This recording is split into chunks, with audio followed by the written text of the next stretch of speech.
Bonjour, nous allons aborder la question de l'évaluation. Avec moi, Jacques Perrondet, Jacques Neymarck. Alors évaluer quoi? Évaluer qui? Comment le faire? À quoi ça va nous servir? Avant de faire réagir mes invités, quelques témoignages. Il n'est pas facile de faire dire aux gens ce qu'ils veulent évaluer exactement. En général, tout le monde est d'accord pour dire qu'il faut évaluer, qu'il faut mesurer. Donc il faut des indicateurs entre la mesure et l'évaluation.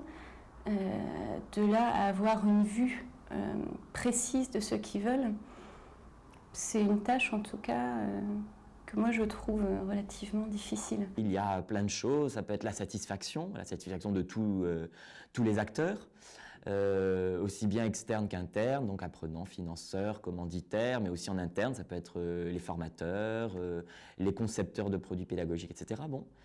Donc l'évaluation de la satisfaction, il y a l'évaluation de la qualité, donc intrinsèque, alors ça peut être le produit pédagogique, et après en effet des éléments plus contextuels, que ce soit des évaluations économiques, l'évaluation des coûts, mais des coûts aussi bien de la formation que des coûts de la qualité, pour essayer d'atteindre un certain objectif. Il n'y a pas que le contrôle de vérifier que ça a bien été fait, il y a aussi qu'est-ce que l'on peut faire pour améliorer le système, le faire progresser. Là, c'est plus de l'ordre de la performance, de l'efficacité, de la qualité. On sent que les gens sont en attente d'outils, de démarches, de méthodes pour pouvoir appliquer cet exercice difficile qu'est l'évaluation des effets.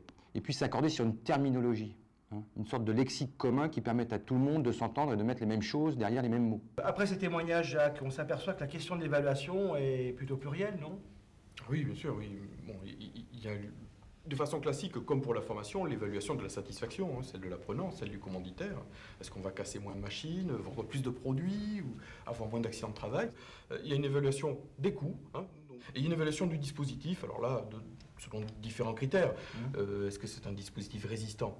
Est-ce que s'il y a un pépin, il y a des alternatives?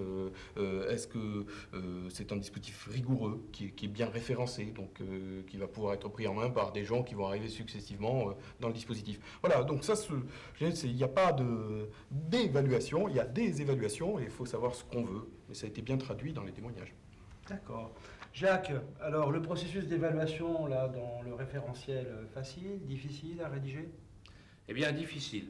Il y avait une vraie résistance, je dirais, de type conceptuel, de type méthodologique.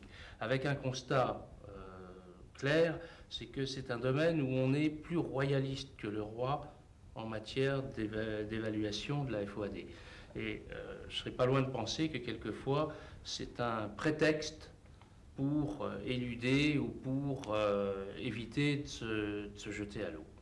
Regardons un petit peu ce qu'on nous dit sur l'évaluation des coûts. C'est à la fois déterminer un retour sur investissement pour nos clients, c'est-à-dire les aider à calculer leur retour sur investissement, mais sur des critères objectifs qui ne sont pas forcément des critères, édictés par notre entreprise, mais des critères édictés par la profession. Ce sont des demandes individuelles. Donc effectivement, le retour sur investissement que l'on attend n'est pas le même que le retour sur investissement qu'on peut attendre dans une entreprise. Nous, c'est la satisfaction de l'individu que l'on va évaluer. Et cette satisfaction, elle peut être d'avoir effectivement acquis les compétences, d'avoir obtenu son diplôme, etc. Il y a quand même tout un aspect qualitatif, effectivement, qui est aussi primordial. Dans certains cas, la formation à distance coûte plus cher. Il est absolument nécessaire d'évaluer l'efficacité du dispositif pour justifier du surcoût qu'on a mis en amont, puisque le ticket d'entrée n'était donc pas le même. Et toi, Jacques, tes réactions sur ces témoignages? Je crois que ça confirme ce qu'on disait précédemment sur le côté pluriel de l'évaluation. Même sur le coût, les évaluations sont différentes. On a deux entreprises qui raisonnent en retour sur investissement. J'ai dépensé, qu'est-ce que je gagne à la sortie? Et une institution qui raisonne par rapport à la satisfaction. Dis-moi, je finance des choses, est-ce que ça a produit un résultat, un effet bénéfique? Donc là aussi, c'est pluriel. Et ça renvoie à la question de la conception du dispositif d'évaluation, qui est quelque chose d'assez complexe, et dans la conception et dans la conduite. D'accord, donc l'évaluation, si je comprends bien, est directement liée aussi à l'acteur qui en parle. Oui, et au projet. Et au projet. Bien sûr. Alors Jacques, dans le référentiel des bonnes pratiques, qu'y a-t-il sur l'évaluation? On a, dans un premier temps, tenté d'identifier ce qu'il y avait de spécifique à la FOAD en matière d'évaluation, et donc principalement les possibilités de traçabilité quasi systématique et la question de savoir qu'est-ce qu'on en fait, parce que ça pose notamment des problèmes éthiques qui relèvent quasiment de la Commission nationale informatique et liberté. Le second, c'est le problème de spécificité, c'est évidemment celle des coûts qu'on a déjà abordé. Et puis ensuite, on a décomposé l'évaluation en 3 sous-processus. Le premier, c'est concevoir et paramétrer l'évaluation, puisque l'évaluation, elle est plurielle. Pour une évaluation particulière et spécifique, qu'est-ce qu'on met dedans? Conception, paramétrage de l'évaluation.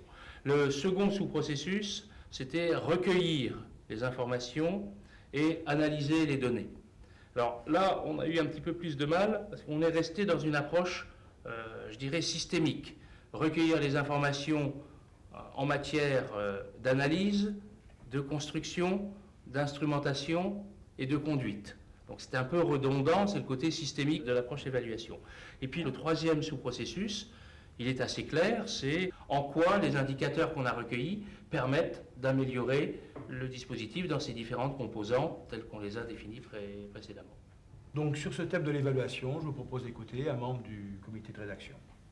Dans la phase d'analyse des préalables, il s'agit de bien vérifier que tout ce que l'on a déterminé pour construire le dispositif, c'est-à-dire le public, son profil, les besoins et attentes de formation, les types de processus d'apprentissage que l'on voulait mettre en place, ont bien répondu aux objectifs qu'on s'est donnés. La deuxième phase, c'est la construction des dispositifs. Là, c'est vraiment évaluer dans cette phase les ressources, les contenus, leur adaptation aux besoins pédagogiques. En termes de contenu, parfois, il s'avère qu'on a sous-estimé le niveau ou les prérequis au départ des personnes à qui on s'adresse et que les contenus soit sont d'un niveau un peu trop élevé, soit qu'ils nécessitent des remises à niveau ou des modules complémentaires pour aider l'acquisition de tel ou tel contenu. Donc voilà, ce qui permet de revenir au niveau des contenus, d'apporter un petit peu plus de précision ou de clarté ou des modules d'approfondissement. Alors, avez-vous quelque chose à ajouter sur ce thème? Non, a priori, c'est l'air relativement complet, au moins sur les points qui ont été abordés. Par contre, elle n'a pas parlé d'instrumentation. Comment peut-on évaluer l'instrumentation? C'est essentiellement valider les choix des outils. Donc, quand ça a été choisi au niveau de la conception, est-ce qu'à l'évaluation, le service rendu, ce qui était prévu par l'outil, il est là, on le constate. Est-ce que le coût est celui qui avait été prévu? Alors, on peut y avoir tout un tas de dérives sur le coût. L'exploitation a augmenté ou diminué. On le voit dans le cas du haut débit, les coûts descendent. On peut avoir l'exploitation humaine, surtout, on n'avait pas bien observé le périmètre d'évaluation du coût de l'outil. Et tout à coup, on s'aperçoit qu'il a fallu embaucher un administrateur, par exemple, système. Et voilà, c'est un salaire donc, qui n'était pas prévu. Et puis, il y a la pensée sur l'évolution, c'est-à-dire que la conception des choix ont été effectués dans un contexte. Et puis, ce contexte a pu changer. Une technologie n'était pas disponible à un moment donné, elle le devient 2 ans après, et donc on peut à ce moment-là la réinsérer. Se souvenir qu'on avait choisi dans ce contexte-là, savoir que ça a changé, et choisir un nouvel outil pour améliorer l'efficacité du dispositif ou son coût. Donc on est dans une perspective d'évolution, très certainement sur l'instrumentation, beaucoup plus que sur les autres étapes de l'évaluation, parce qu'on est sur des outils à cycle court. Bien, voyons maintenant ce qu'on nous dit sur l'évaluation du processus conduire. Il s'agit d'évaluer effectivement le déroulement de la formation. Est-ce que tout ce que l'on a imaginé, pensé, construit, est-ce que ça fonctionne bien? Est-ce que c'est bien mis en phase avec les attentes et les besoins des apprenants? Donc aussi bien la phase d'accueil, est-ce qu'elle correspond bien aux objectifs qui sont pour l'apprenant, de comprendre le dispositif qu'il va utiliser, s'assurer qu'il a bien toute l'information nécessaire pour apprendre dans de bonnes conditions. Ensuite, l'individualisation de l'apprentissage, là c'est important de voir, puisque c'est une des plus-values d'une formation ouverte à distance, est-ce que ça a vraiment été un accompagnement et un soutien pour son projet personnel de formation? Tout ce qui est aussi accompagnement et guidance pédagogique est extrêmement importante. Est-ce que donc, les outils qui étaient mis à sa disposition pour pouvoir utiliser cette guidance étaient faciles d'accès, étaient faciles d'utilisation? Et est-ce que lorsqu'il l'a utilisé, eh bien, il en était satisfait et ça a bien pu l'aider à débloquer des difficultés d'ordre pédagogique, encore une fois, ou administratives ou techniques. Dans la conduite de la formation, il faut bien distinguer deux choses. Il y a l'évaluation strictement pédagogique, c'est-à-dire est-ce qu'effectivement les objectifs pédagogiques ont été atteints, donc c'est tout ce qui est les tests notamment, ou les examens, etc.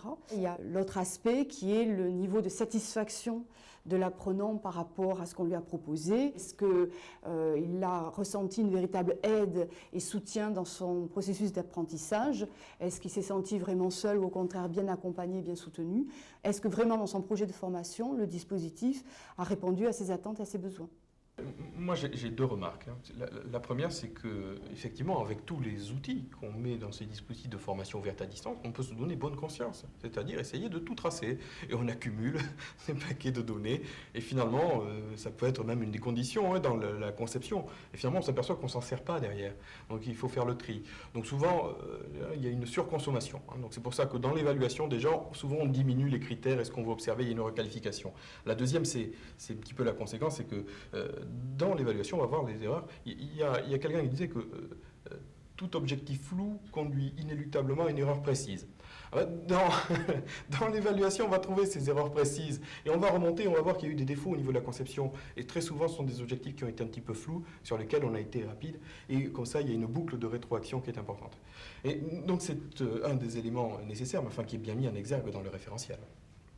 Donc, si je comprends bien, il faut évaluer, mais pas trop, pas vouloir trop de critères, pas vouloir surévaluer les choses, je dirais, avec une multitude de critères, mais plutôt cibler sur des critères qui sont pertinents par rapport au projet, c'est ça? Oui, à la limite, c'est presque plus une technique, ça devient un art, parce que du premier coup, savoir ce qu'on va évaluer tomber pile, c'est pas vraiment possible. Donc ça s'affine au fur et à mesure, un processus itératif. Donc sur ce sujet de l'évaluation, attention aux usines à gaz, reste modeste, merci à tous, au revoir.